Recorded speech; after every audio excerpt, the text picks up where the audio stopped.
본 방송에서 제공하는 투자 정보는 투자 판단에 대한 조언입니다.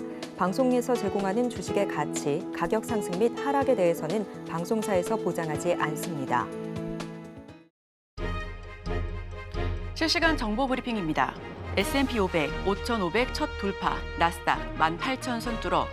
미국 고용 강세에도 S&P 500이 사상 처음으로 5,500선을 뚫었습니다.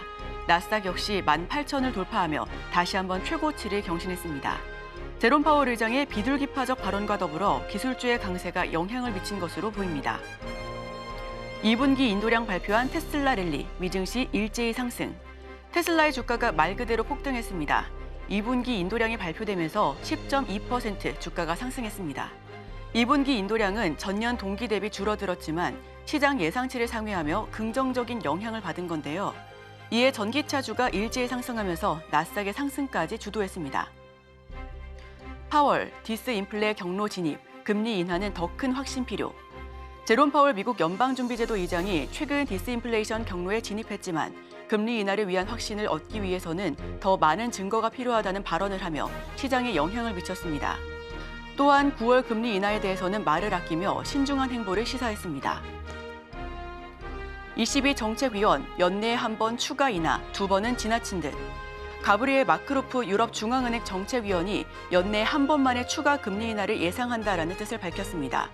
유로존 6월 소비자 물가에 대해서는 긍정적인 의견을 피력하면서도 여전히 높은 서비스 부문 인플레이션에 대해서는 여전히 가장 중요한 이슈라고 지적하기도 했습니다. 이와 함께 지금 추가 금리 인하를 논하기엔 이르다라는 의견을 더했습니다.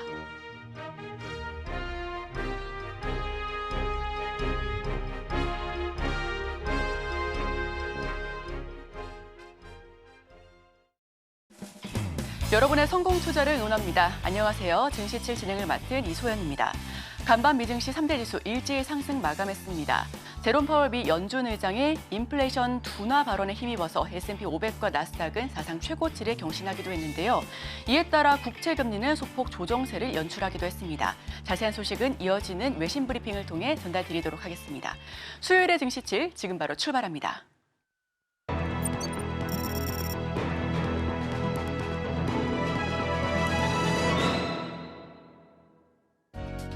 네, 복잡한 외신 이야기 쉽고 간편하게 전해드립니다. 증시7 외신 브리핑 오은비입니다. 먼저 뉴욕 증시 3대 지수부터 살펴보겠습니다. 제롬 파월 연준 의장이 인플레이션이 올바른 경로를 향하고 있다고 발언을 하고 또 테슬라가 시장의 예상을 상회하는 지난 분기 전기차 인도량을 발표하면서 미증시가 일제히 상승했습니다. 이로써 나스닥과 S&P 500은 또다시 사상 최고치를 경신했습니다. 화요일 뉴욕 증시에서 다우는 0.41%, S&P 500은 0.62%, 나스닥은 0.84% 상승했습니다. 특히 S&P 500은 사상 처음으로 5,500선을 돌파했습니다. 이어서 시장에 영향을 줬던 소식부터 전해드리겠습니다. 네, 제롬 파월 연준 의장은 인플레이션 완화에 진전이 있었지만 금리 인하를 위해서는 더 확실한 증거가 필요하다고 밝혔습니다. 유럽 중앙은행 연례 포럼에서 그는 인플레이션이 디스인플레이션 경로에 있지만 2% 목표에 도달할 확신이 필요하다고 강조를 했습니다. 파월 의장은 금리 인하 시점이 너무 빨라지면 성과를 잃을 수가 있고 너무 늦으면 경제 회복에 지장을 줄 수 있다라고 경고를 했습니다. 인플레이션이 진정되고 경제와 노동시장이 강세를 유지함에 따라 늦게 인하하는 것이 더 나은 선택이라고 평가를 했습니다. 연준은 금리 인하 시점을 구체적으로 밝히지 않았으며 트럼프 전 대통령의 재선 가능성에 관한 질문에는 연준의 일에 집중하겠다라고 대답을 했습니다. 다음 소식입니다. 5월에 미국 노동시장의 구인 건수가 814만 건으로 반등하면서 고용 둔화세가 멈췄습니다. 이는 전월보다 22만 1000건 증가한 수치로 예상치인 795만 건을 넘어섰습니다. 전문직 및 비즈니스 서비스업과 건설업의 구인 건수는 증가했지만 숙박 및 음식업 서비스업과 사교육 서비스업에서는 감소했습니다. 채용 건수는 580만 건으로 고용률은 3.6%를 유지했고 퇴직 건수는 540만 건으로 퇴직률은 3.4%였습니다.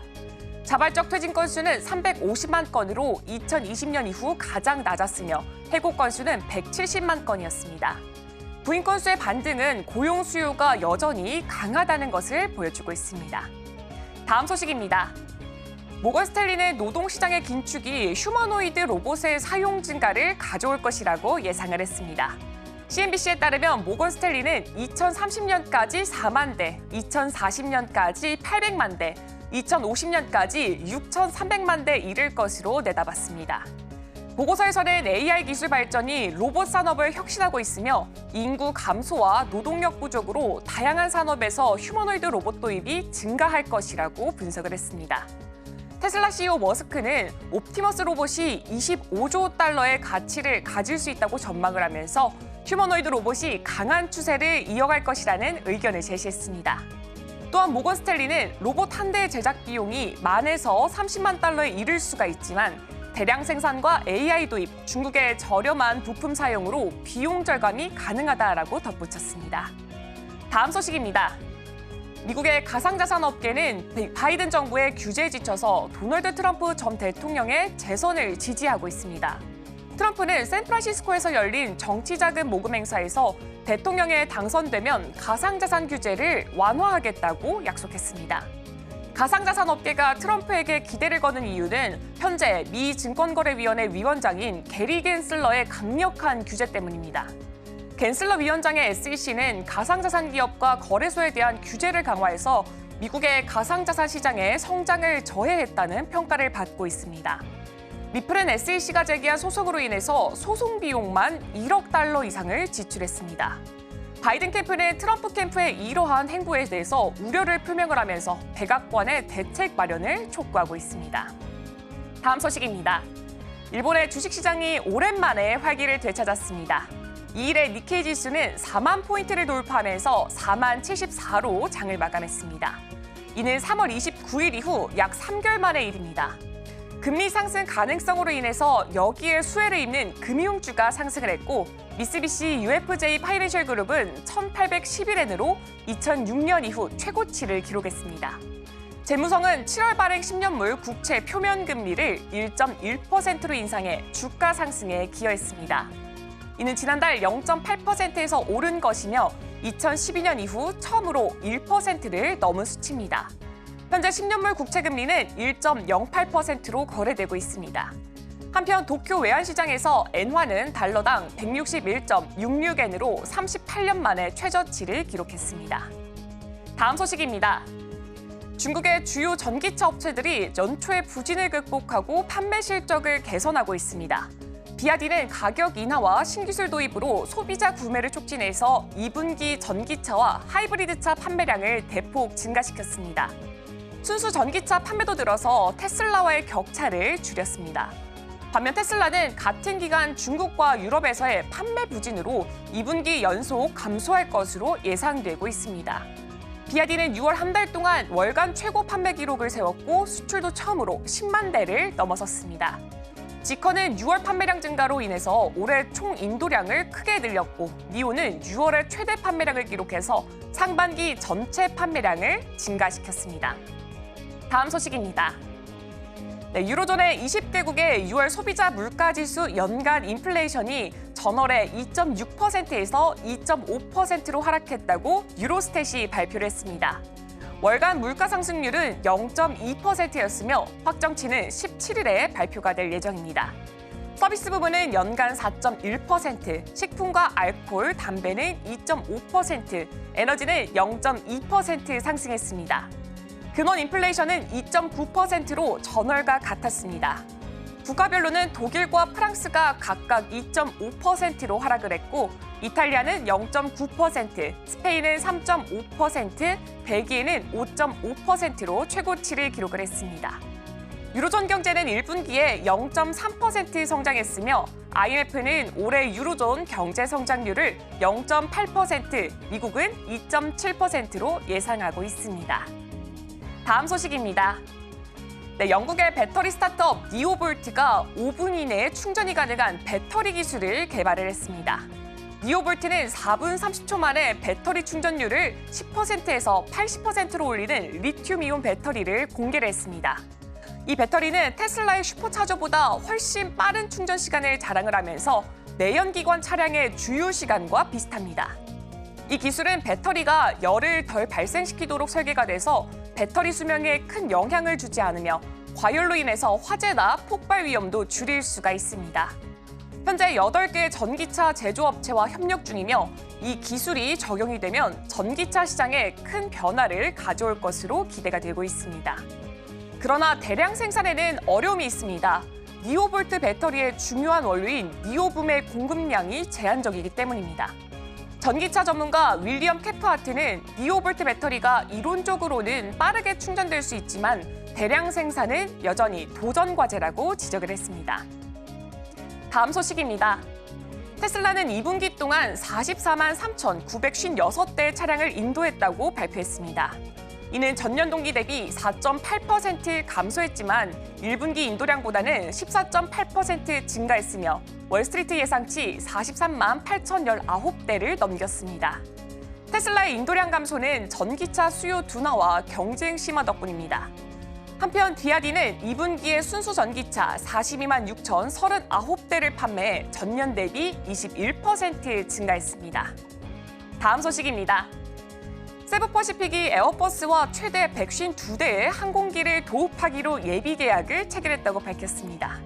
도입 예정인 항공기는 A321 네오 102대와 A320 네오 50대로 총 240억 달러에 달해서 필리핀 항공 역사상 최대 규모로 평가가 되고 있습니다.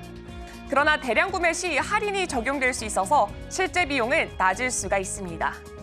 세부퍼시픽은 코로나19 증가하는 동남아 관광 수요에 맞춰서 2035년까지 항공기 수를 2배로 늘릴 계획입니다. 현재 64대의 에어버스 항공기를 운영 중이며 최종 계약은 3분기에 체결되고 2029년부터 항공기가 인도될 예정입니다. 마지막 소식 전달해드리겠습니다. 유럽연합은 메타 플랫폼스가 디지털 시장법을 위반했다고 판단을 했습니다. 이로 인해서 메타는 연간 매출의 최대 10%에 달하는 과징금을 물게 될 가능성이 있습니다. 메타는 유럽 사용자들에게 맞춤형 광고를 제공하면서 개인정보 제공을 강요한 것으로 지적받았습니다. EU 집행위원회는 메타가 사용자들에게 충분한 선택권을 제공하지 않았다고 밝혔습니다. 판결 이후에 메타는 데이터 수집에 동의하지 않으면 월에 10유로를 내도록 했지만 이는 충분하지 않았다는 지적입니다. 메타가 문제를 해결하지 않으면 과징금을 물게 되며 반복 위반 시 과징금 한도는 20%로 증가될 수가 있습니다. 최근 EU는 애플과 마이크로소프트도 DMA 위반으로 예비 결론을 내렸으며 이들 기업도 연간 매출의 최대 10%를 과징금으로 물게 될 수가 있습니다. 오늘 준비한 외신 소식은 여기까지입니다. 이어서 국내 소식과 더불어서 오늘의 일면에서 전문가들의 수혜주까지 만나보시길 바랍니다.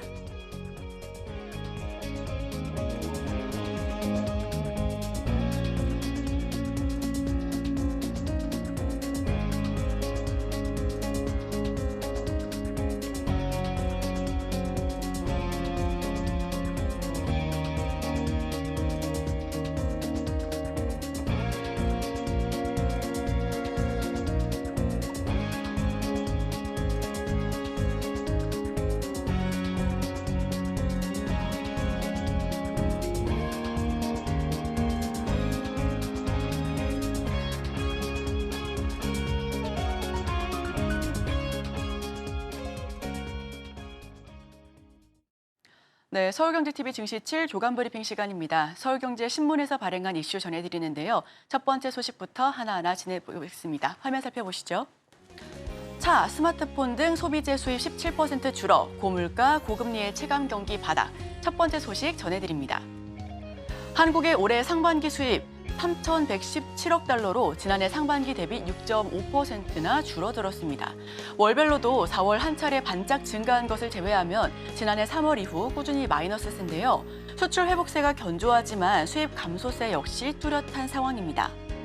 월별 수출입 증감률 살펴보시면요. 2024년 2월 수출 같은 경우 수입과 비슷하게 곡선을 그려가면서 시작했지만 4월 정점을 찍었고요. 5월부터 다시 꺾여가는 감소세 흐름을 나타내기 시작했습니다. 국내 소매 판매 추이 역시 흐름별로 살펴보시면 5월 다시 높아지긴 했지만 여전히 마이너스를 기록하고 있는데요. 올해 상반기 에너지 제품 수입은 10%나 넘게 쪼그라들었습니다. 원유의 경우 상반기 수입액이 3.9% 증가했지만 국내 수요가 늘어났다기보다는 대부분 석유 제품 수출에 따른 원자재 수입이 늘어난 결과로 풀이되고 있고요. 실제로 상반기 석유 제품과 석유화학 수출은 전년 동기 대비 8.5%, 5%나 증가했습니다. 들여다봐야 할 것은 국내 수요입니다. 상반기 소비재 수입이 7.7% 감소했는데요. 자동차와 전화기 수입 실적이 나빠지면서 전체 소비재 수입액을 끌어내린 것으로 보여집니다. 플라스틱 제품이 주를 이루는 석유화학 제품 수입도 10% 감소했습니다. 반도체의 경우 철강이나 자동차 등에 비해 전후방 파급 효과가 크지 않은 편이고요. 전체 산업의 수출이 살아난 상황이 아니어서 수출 성과가 경제 곳곳으로 확산되는 데는 제한이 있는 상황입니다. 수출 실적이 소득 증가로 이어지는데 시차가 걸린다라는 점도 문제입니다. 기업의 수입 확대는 이듬해 임금 협상이나 성과급을 통해 근로자 가처분 소득 증가로 이어지기 때문인데요. 여기서 가처분 소득은 가계 수입 중에 소비와 저축 등으로 소비할 수 있는 소득을 뜻하고 있습니다. 수출 성과가 내수로 확산되려면 최소한 1년 이상의 시간이 걸리고요. 경기에 민감한 도소매업 생산은 6개월 연속, 숙박 및 음식점업은 4개월 연속 역성장을 이어가고 있습니다. 건설 경기도 심상치 않습니다. 업계에서는 물가가 높은 탓에 1분기에도 실질 소득이 1.6% 감소했고요. 가계부채가 높은 상황에서 금리가 높아 가처분 소득이 줄어드는 것도 내수가 부진한 원인 중 하나로 꼽히고 있습니다. 거시 지표는 좋은데 즉 체감 경기가 나쁜 상황이 이어지고 있는 건데요. 소매 판매 2개월 연속 마이너스를 기록하고 있습니다. 도소매업 생산 등도 역성장을 지속하고 있고요. 정부는 세수 펑크에 대응하기 어렵다라는 설명을 내놓고 있습니다. 다음 소식입니다. 국제 LNG 가격 급등, 지역 난방비 9.5% 증가. 네, 두 번째 소식 전해드립니다. 한국지역난방공사가 이달부터 열요금, 즉 난방비 9.53%를 인상합니다. 지역 난방을 이용하고 있는 전국 약 180만 가구의 연료비 부담이 연간 7만 원 이상 늘어날 것으로 보여지고 있는데요. 민생과 직결되는 전기요금은 동결 결정이 내려졌고 가스요금은 이달 인상 가능성이 아직은 불투명한 가운데 상대적으로 관심에서 벗어나 있던 열요금이 슬그머니 상승한 겁니다. 한국지역난방공사 지난해 연결 기준 3,147억 원의 영업이익을 거두면서 흑자 전환에는 일단은 성공했습니다. 하지만 연료비 미수금을 고려하며 사실상 적자나 다름없기도 한 상황인데요. 지역난방공사는 연료비 정산에 따른 인상 요인 등을 반영해 조정했다라고 설명하고 있습니다. 지난해 7월에도 연료금은 7% 인상된 바 있습니다. 지역난방공사는 매년 7월 실제 발생한 연료비와 연료금 차이를 정산하고 있는데요. 업계에서는 지역난방공사가 요금을 조정하면서 다른 난방요금도 덩달아 뛸 수 있다라는 전망을 내놓고 있습니다. 이달부터 연료금 조정안을 적용합니다. 180만 가구 난방비 연 7만 원 선 더 늘어날 것으로 보여지는데요. 작년 3,147억 원 영업이익을 거뒀지만 연료 미수금을 고려했을 땐 사실상 적자나 다름없습니다. 민간 사업자도 추가 인상에 동참할 전망입니다. 다음 소식입니다. 밸류업 동참의 주가 부양, ROE 10% 수준으로 재고 기대감도. 네, 세 번째 소식 전해드립니다. 신한금융그룹 유통 주식을 5천만 주가량 줄이는 자사주 소각의 총력전을 벌이고 있습니다. 과하게 많은 주식 수가 주가 상승에 발목을 잡고 있다는 판단 때문인데요. 신한금융지주 주가는 42,000원대가 고점인 상황입니다.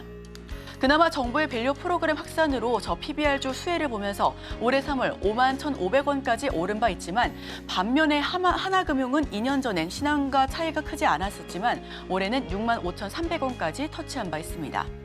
금융 대장주로 불리는 KB금융과의 격차는 더 큽니다. 같은 기간 5만 원을 살짝 상회했던 KB금융의 주가는 현재 83,400원까지 오른 바 있는데요.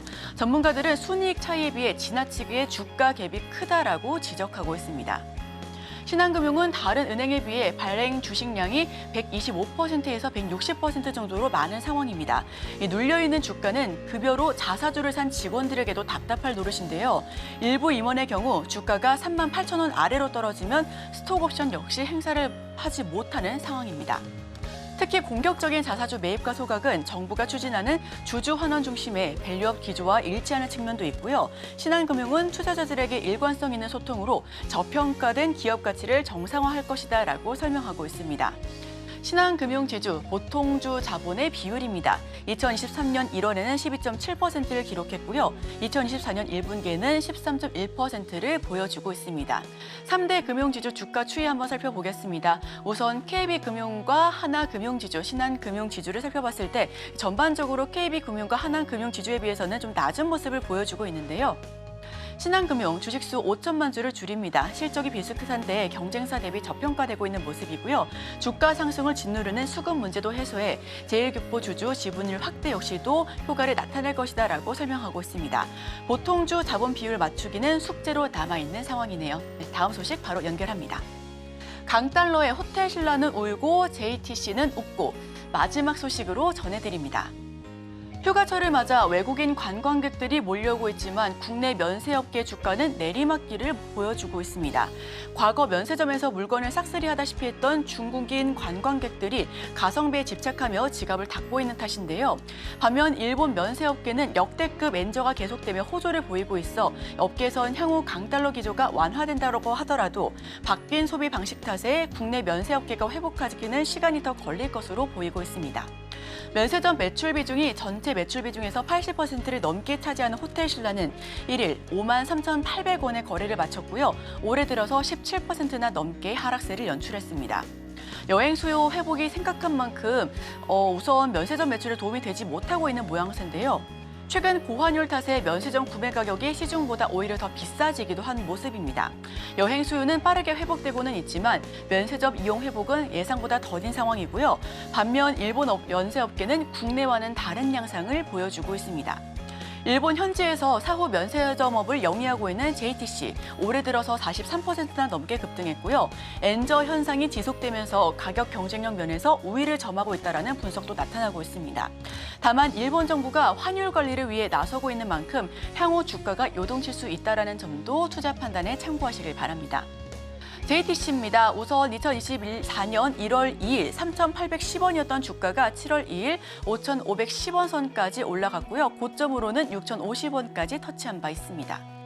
중국인 관광객 점차 가성비를 중시하고 있고요. 여행 회복에도 호텔 신라 올해 17% 넘게 줄어들었습니다. 역대급 엔저의 일본 면세점은 호황을 보이고 있어 이 부분까지도 함께 살펴보시면 좋겠습니다.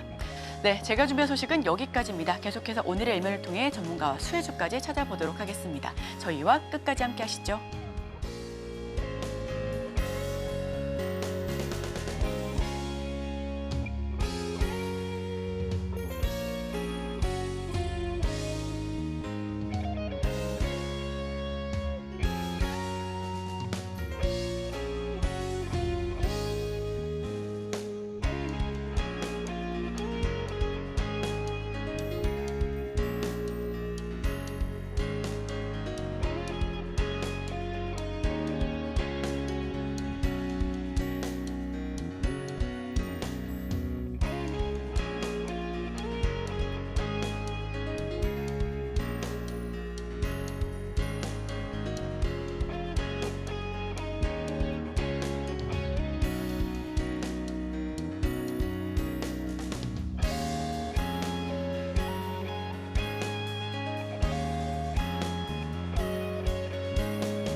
네, 오늘 일면 헤드라인입니다.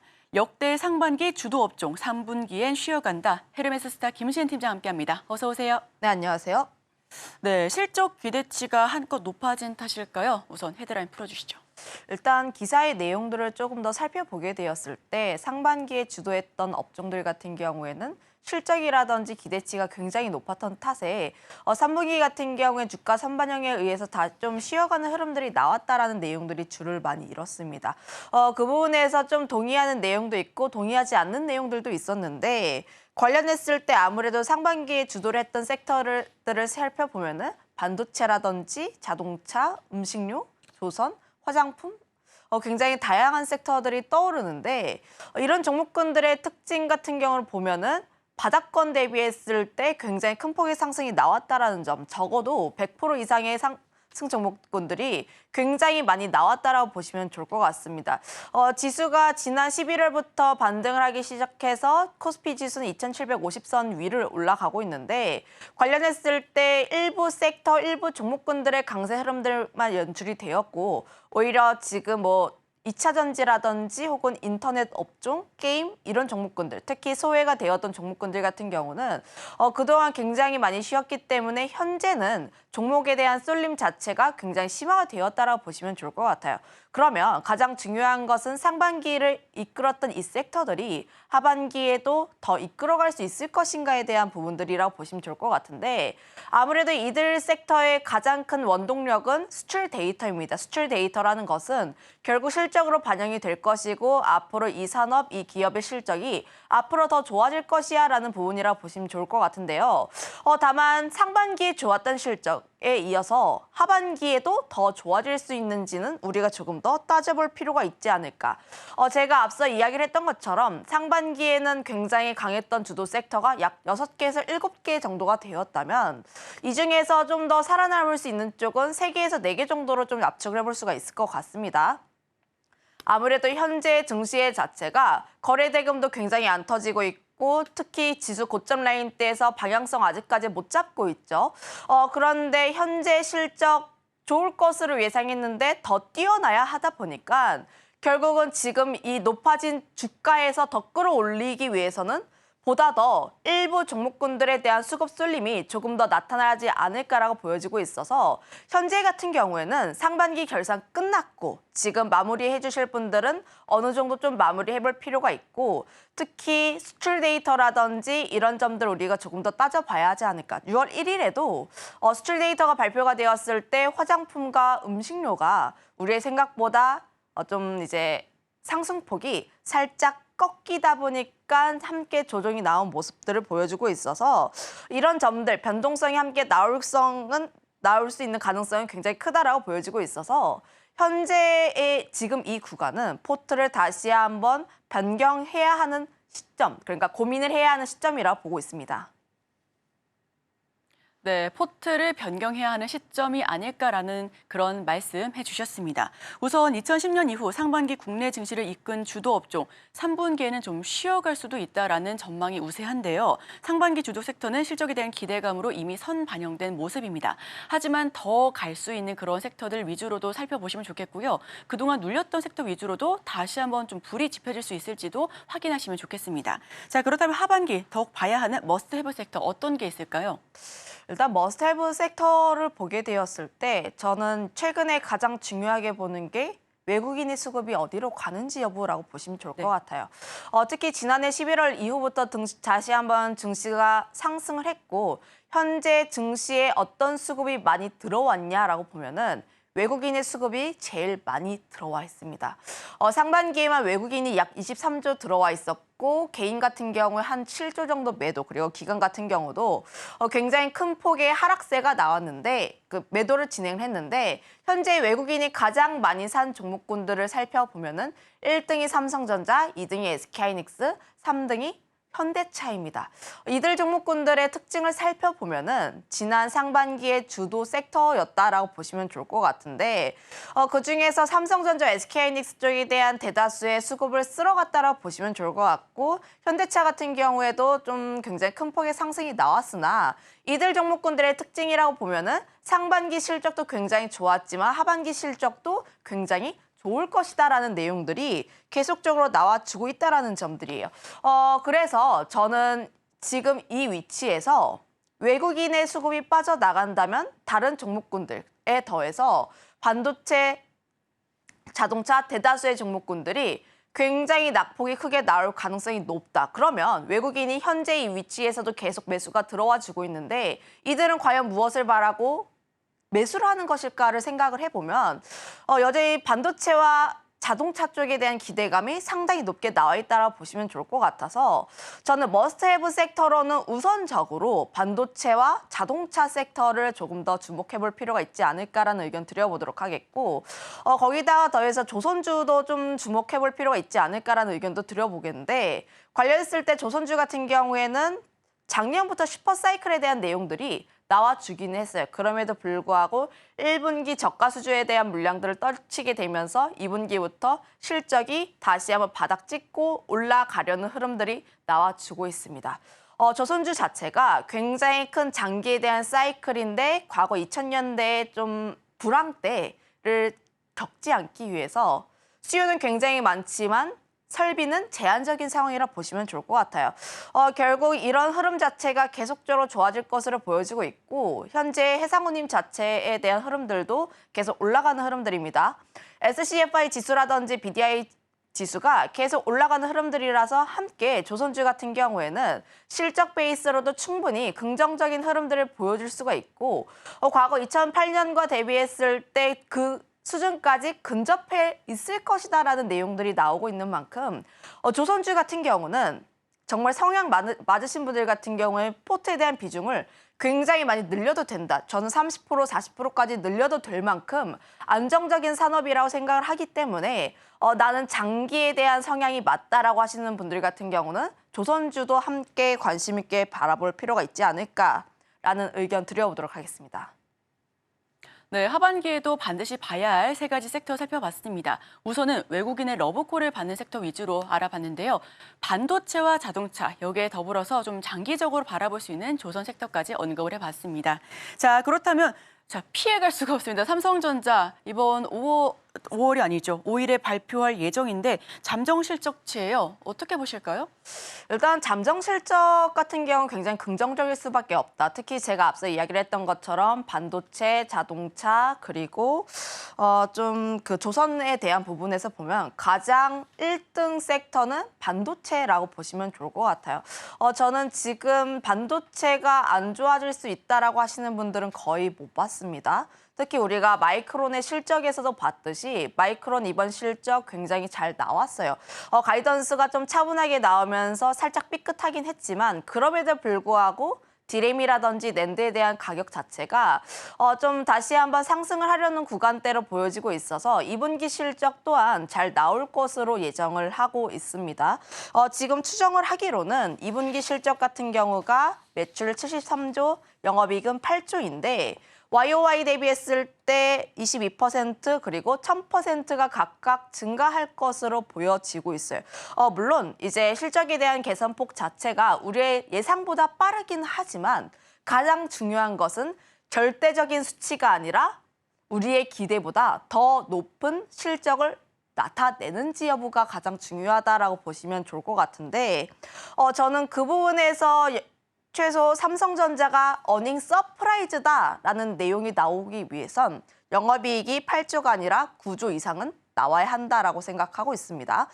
물론 이 수치를 맞추는지 안 맞추는지 여부에 대해서는 우리가 조금 더 확인을 해볼 요소이긴 하지만 그럼에도 불구하고 우리가 기대를 해볼 수가 있는 것은 디램과 낸드에 대한 부분들 거기다가 더해서 외국인의 수급이라고 보시면 좋을 것 같은데 우리가 6월 1일에서도 확인을 했다시피 수출 데이터가 잘 안 나온 섹터들 같은 경우에는 변동성이 일부 나왔습니다. 그럼에도 불구하고 반도체 같은 경우는 여전히 견고한 모습들을 보여주고 있고요. 물론 일부 종목군들에 한해서만 수급이 계속 몰리고 있는 모습이 나와주고 있는데 제가 삼성전자 실적에 대해서 기대를 하고 있는 가장 큰 이유 역시도 수급이라고 보시면 좋을 것 같습니다. 지금 삼성전자 같은 경우가 외국인 순매수 1위 기업이라고 보시면 좋을 것 같은데 상반기에 외국인이 23조를 매수를 했고 그중에서 삼성전자에 약 8조를 매수를 했어요. 제가 지금 표시를 해놨는데 삼성전자에 대해서 외국인의 수급이 강하게 들어왔을 시점이 7월, 6월 13일 선물 옵션 동기 만기일입니다. 그때부터 외국인의 수급이 삼성전자로 강하게 다시 한번 몰리게 되면서 다시 한번 주가의 상승 그리고 지수의 상승을 이끌었다라고 보시면 좋을 것 같은데 그런 측면에서 보게 되었을 때 삼성전자 4월과 5월 같은 경우는 사실 지지분지했던 모습들이에요. 이때 빠져나갔던 물량들이 SK하이닉스로부터 다시 한번 뺏어 오면서 삼성전자로 들어가고 있다라고 보시면 좋을 것 같은데 그러면 외국인들은 삼성전자에 대해서 적어도 78,000원 그 이상대를 바라보고 있다라고 보시면 좋을 것 같습니다. 현재 외국인들의 단기 방향성 자체는 위로 올라가 있다라고 보시면 좋을 것 같은데 이때 가장 중요한 것이 외국인의 선물 동향이라고도 볼 수가 있어요. 물론 외국인의 선물이 땡겨오면서 현물 쪽에 대한 기대감, 특히 기관 쪽에 대한 기대감 오면서 대형주 쪽으로 다시 한번 수급 쏠림 현상이 나오면서 삼성전자 올라가는데 관련했을 때 그러니까 6월 13일에 올라갔을 때 외국인의 선물이 굉장히 강하게 땡겨오면서 외국인의 현물 들어오면서 올라갔던 부분들이 현재 선물에 대한 부분들이 지금 잔고가 약 3천에서 4천이라고 보시면 좋을 것 같습니다.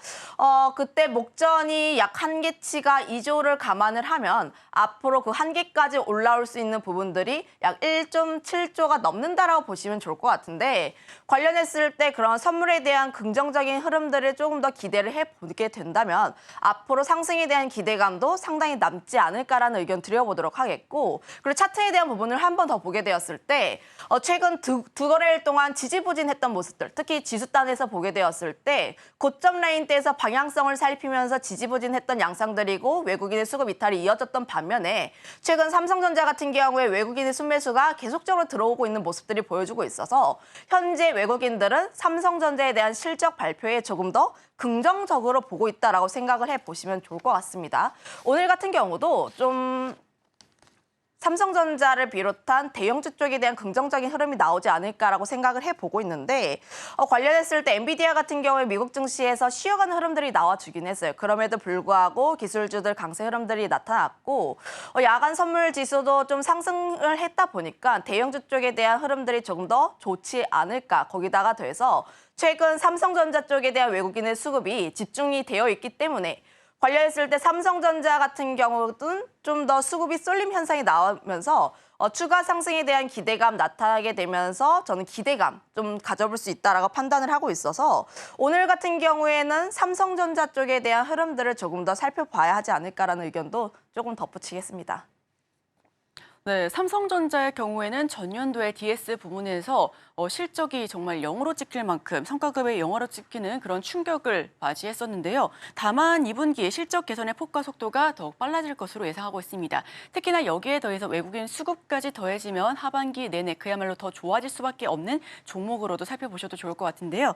자, 그렇다면 우리 여기서 더 추가적으로 자세하게 들어가 보겠습니다. 소부장 내에서 CXL 그리고 HBM, 유리기판, 구형 제품인 레거시 이 중에서는 좀 어떤 부분에 집중을 해야 될까요?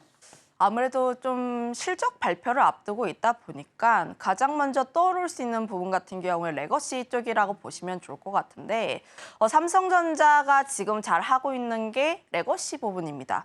HBM 같은 경우에 SK하이닉스에 뒤처진 부분들이 있어서 실제로 HBM 관련했을 때 매출단에서 얼마 많이 끌어올 수 있는지 여부에 대해서는 기대치가 살짝 없다라고 보시면 좋을 것 같고 오히려 기대를 가지고 있는 부분들 같은 경우에는 레거시라고 볼 수가 있는데 아무래도 전체에 대한 비중 중에서 레거시에 대한 매출 비중이 가장 높은 쪽이 삼성전자이다 보니까 실제로 삼성전자에 대한 매출이 굉장히 잘 나오게 되었을 때 레거시에 대한 기대감도 나올 수가 있다고 보시면 좋을 것 같습니다.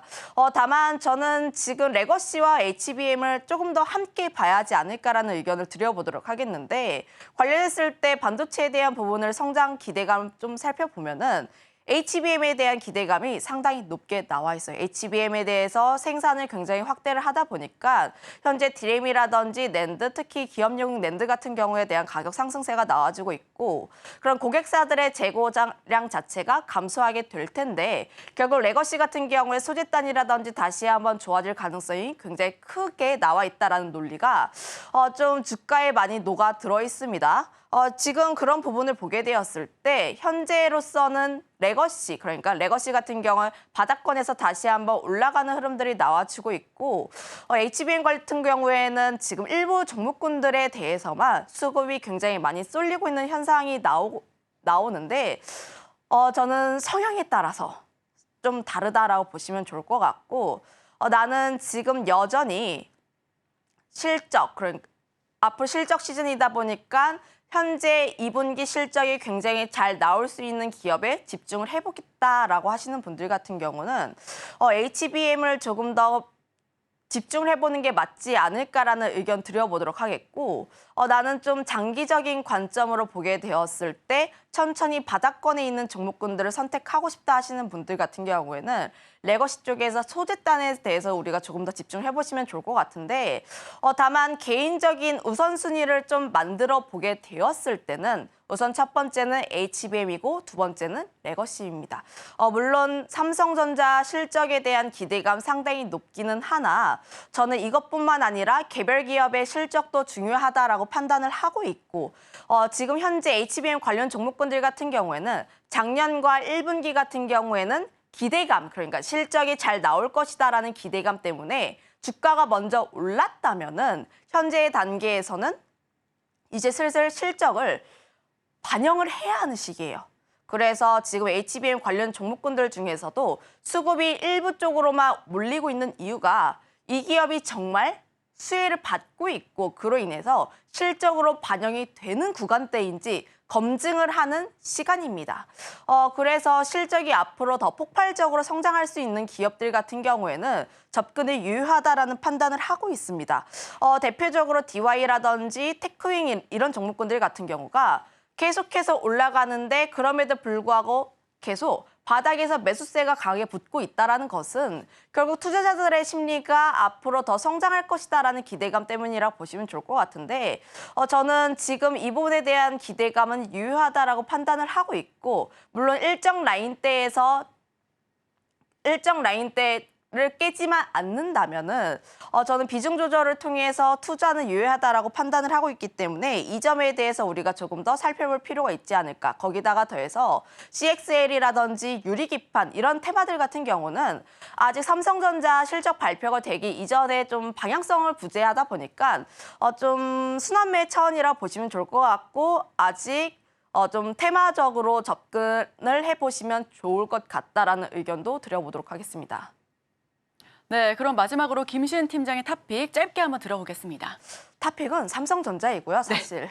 소부장 쪽에서 고르게 되었을 때는 이스페타시스라는 기업을 좀 꼽아봤는데, 물론 현재 거의 신고가 부근입니다. 굉장히 높은 위치임에도 불구하고 우리가 계속 관심을 가져봐야 하는 것은 1분기보다 나은 2분기 실적, 그리고 2분기보다 나은 하반기와 내년 실적을 기대해 볼 수 있는 구간이라고 보시면 좋을 것 같은데, MLB를 납품을 하는 기업이에요. 그런데 MLB 쪽에 대해서는 AI 가속기가 증가하다 보니까 Q에 대한 수요가 함께 증가를 하고 있고, Q 자체가 굉장히 수요가 굉장히 많아지다 보니까 쇼티지 현상이 나오게 되면서 ASP, 그러니까 P에 대한 가격도 함께 나타나고 있습니다.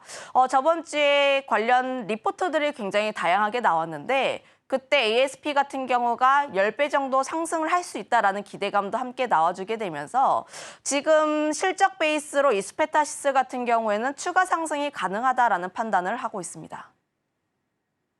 네, 여기까지 들어보겠습니다. 지금까지 헤르메스스타 김시은 팀장과 함께했습니다. 오늘 말씀 고맙습니다.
네, 투자하실 때 참고해보면 좋을 리포트 준비해봤습니다. 오늘 준비한 종목은 티웨이항공입니다. 일단 티웨이항공의 첫 번째 투자 포인트부터 살펴보도록 하겠습니다. 신규 노선 확보에 따른 기업 가치가 증대될 예정입니다. 네, 대한항공의 아시아나항공 인수에 따라서 유럽 노선을 획득을 했습니다.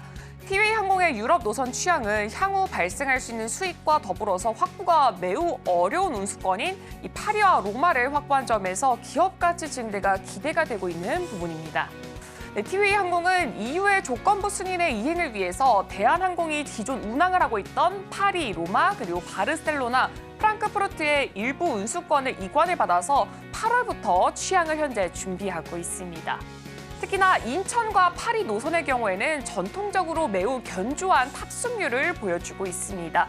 2019년 기준으로는 연평균 탑승률을 86%, 성수기에는 90%를 상회하는 노선으로 알려지고 있습니다. 로마 노선 같은 경우에는 코로나 이전 연평균 탑승률이 80% 중반대를 기록하고 있는 굉장히 인기 있는 노선이고요. 바르셀로나 노선 같은 경우에도 마찬가지로 매우 인기가 있는 노선입니다. 23년 당시에는 이미 2019년 여객수를 기록을 했고요. 탑승률 역시 90% 초반대를 기록을 했습니다. 네, 티웨이항공의 신규 노선에 따라서 2025년에 매출에 대해서 증가분은 3,900에서 4,700억 원 수준을 기대할 수가 있습니다. 여객 매출이 3,000에서 3,700억 원, 그리고 화물 등 부가 서비스 매출이 900에서 1,000억 원 수준으로 예상이 되고 있습니다. 연환선 화물 매출은 800에서 900억 원대로 추산이 되고 있습니다. 이 외에도 수화물 추가, 기내 서비스 등 매출도 연간 100억 원 수준을 기대를 할 수가 있습니다. 두 번째로는 장거리 노선에서 이 LCC의 경제적 해자는 가능해질 것이다라는 예측이 되어지고 있습니다. 이 LCC의 모델의 이 본질은 항공권의 가격을 이 풀서비스 캐리어에 대비해서 낮추는 동시에 불필요한 서비스를 없애고 기재 효율을 높여서 또 수익성을 높이는 것입니다. 글로벌 항공 컨설팅사에 따르면 LCC는 이 FSC에 비해서 단위 비용이 적게는 25%, 많게는 40%까지 줄어들고 있습니다. 쉽게 말해서 FSC는 대한항공, 아시아나항공과 같은 항공사를 생각해 주시면 좋을 것 같습니다.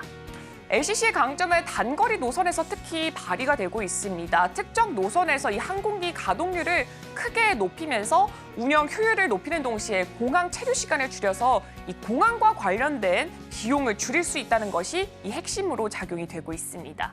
이러한 강점은 장거리 노선에서는 이 FSC 비용이 크게 차이가 날 수가 없습니다. 그러나 총 운항 비용에서 25% 수준을 차지하고 있는 이 간접비에서 비용을 절감을 할 수가 있습니다. 이 중에 가장 비용을 절감을 많이 할 수 있는 부분은 객실 비용입니다. 여기서 이제 서비스 수준을 낮추고 인력을 적게 투입을 하는 방법이 있습니다. 티웨이항공 같은 경우는 A330-200 같은 경우에 본래 이제 대한항공의 같은 경우에 쓰는 218석으로 운영을 할 때 객실 승무원이 8명이 탑승을 했다면 이 티웨이항공은 그 경우보다는 1명에서 2명 정도는 줄어들 것으로 보여지고 있습니다. 또한 기내식을 2회를 제외하고 음료와 간식 서비스는 유료로 전화를 하면서 이 서비스 비용을 낮추고요. 또 티웨이항공은 대한항공으로부터 이 리스를 받았던 A330-200의 좌석을 기존의 218석에서 246석으로 변경을 했습니다. 1등석과 프레스티지석 12석이 이코노미 40석으로 변경이 된 것입니다. 매출 기준으로는 비슷하거나 기존 좌석 기준이 더 많을 것으로 보이나 비용 통제 효과 감안을 했을 때는 좌석 수 변경이 수익성에 유리하다고 판단이 되고 있습니다.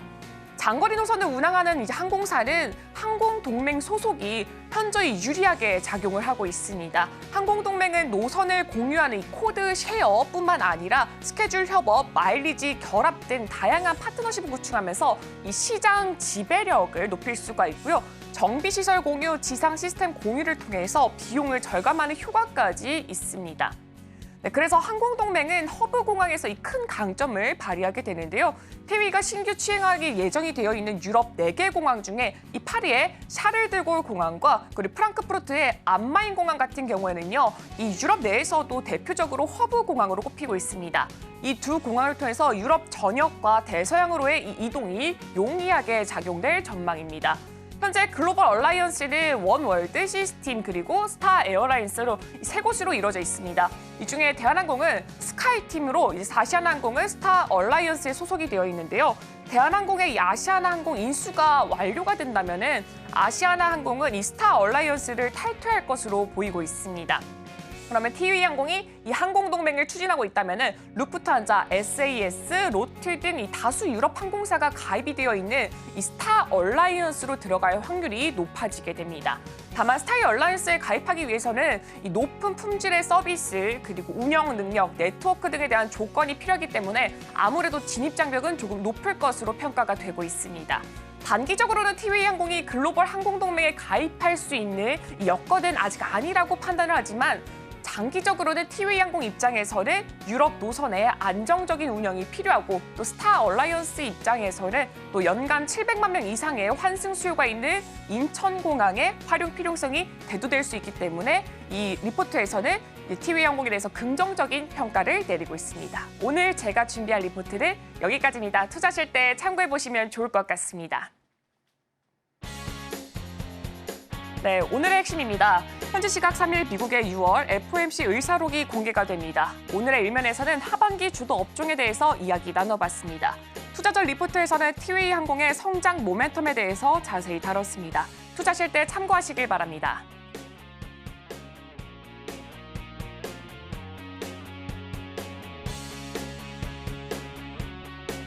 네, 저희가 방송 중에 제공해드린 정보는요, 투자 판단에 대한 참고 자료일 뿐 해당 종목의 가치 또는 상승과 하락을 보장하지는 않습니다. 잠시 후 증시팔 오늘의 승부주가 방송됩니다. 승부주에 대한 힌트와 다양한 인사이트 들으실 수가 있으니까요. 끝까지 함께 하시길 바랍니다. 오늘 저희가 준비한 소식은 여기까지입니다. 저희는 내일 이 시간에 또 찾아뵙도록 하겠습니다. 함께해 주신 여러분, 오늘도 고맙습니다.